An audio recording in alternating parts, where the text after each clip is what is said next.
갑작스러운 기분 변화가 더 깊은 문제의 신호일 수 있다는 걸 알고 있나요? 평화로운 하루를 보내고 있다가 갑자기 이유 없이 강렬한 슬픔, 짜증 또는 심지어 기쁨을 느끼는 상황을 상상해 보세요. 이런 변화가 일상생활에 어떤 영향을 미칠까요?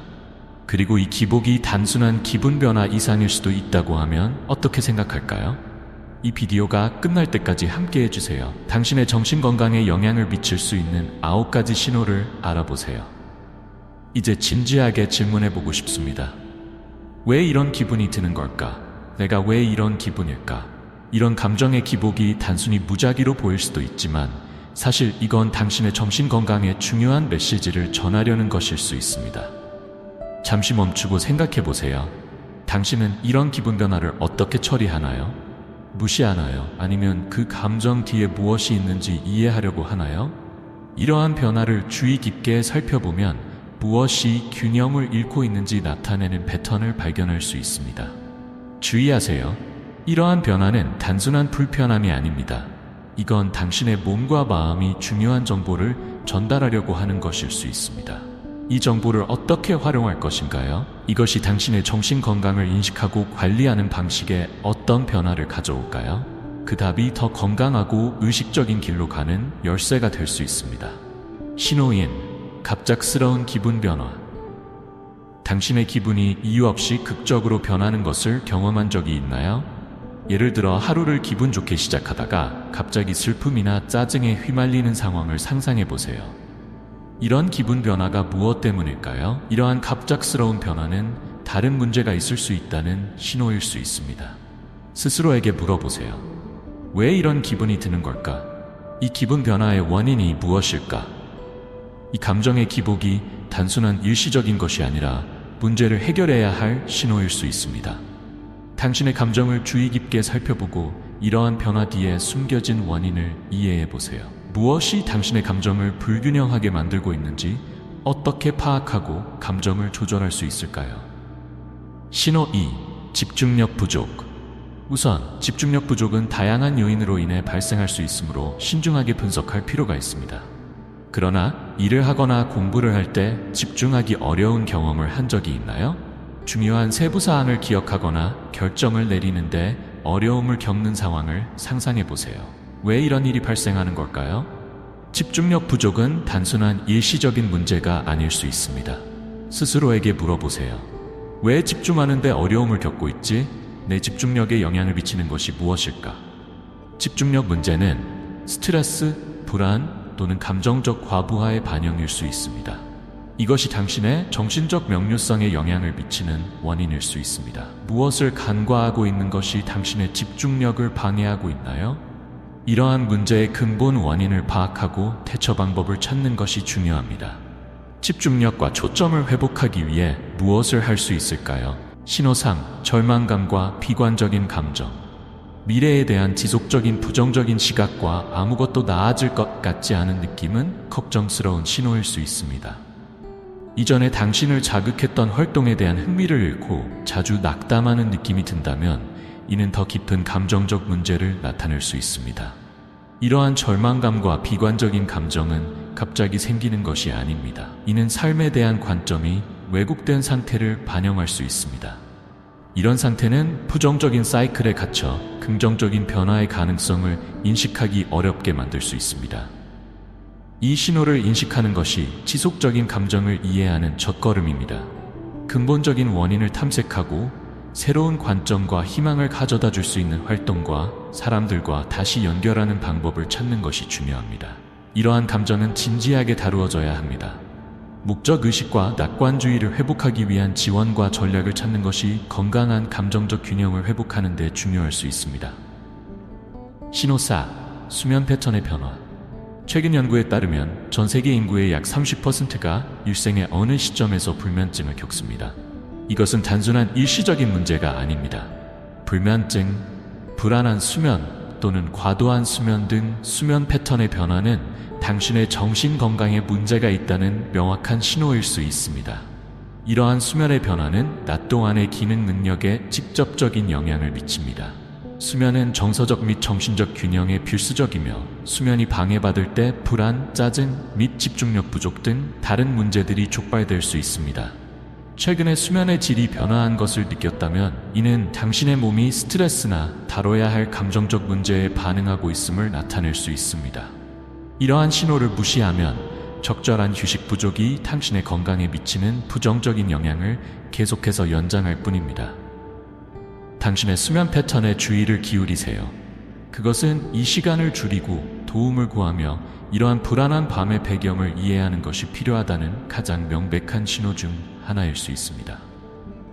신호 5. 알코올 또는 약물 소비 증가. 많은 사람들이 어려운 시기에 왜 알코올이나 다른 물질에 의존하는지 고민해 본 적이 있나요?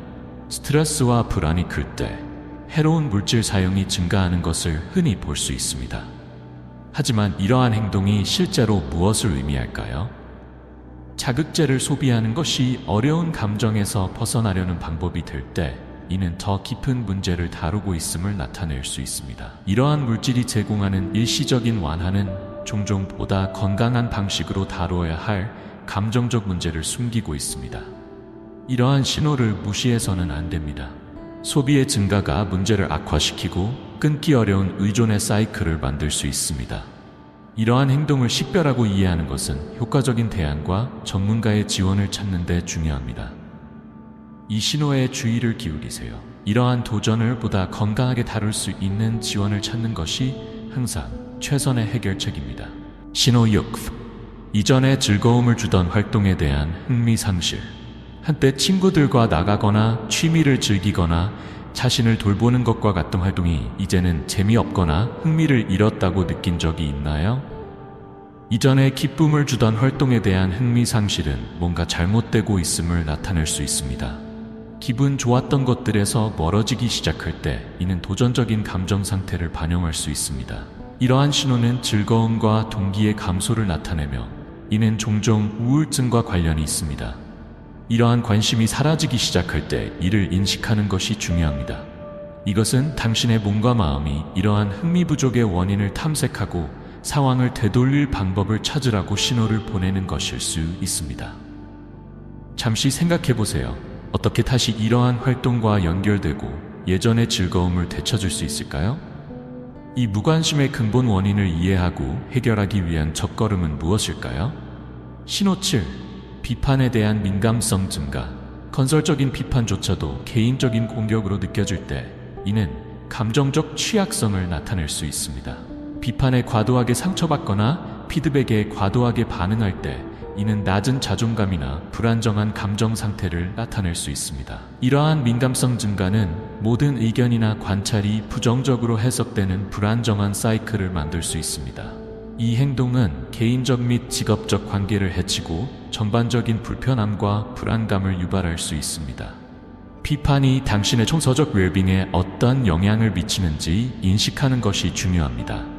이러한 반응을 이해하고 다루는 노력을 통해 회복력과 자신감을 향상시킬 수 있습니다.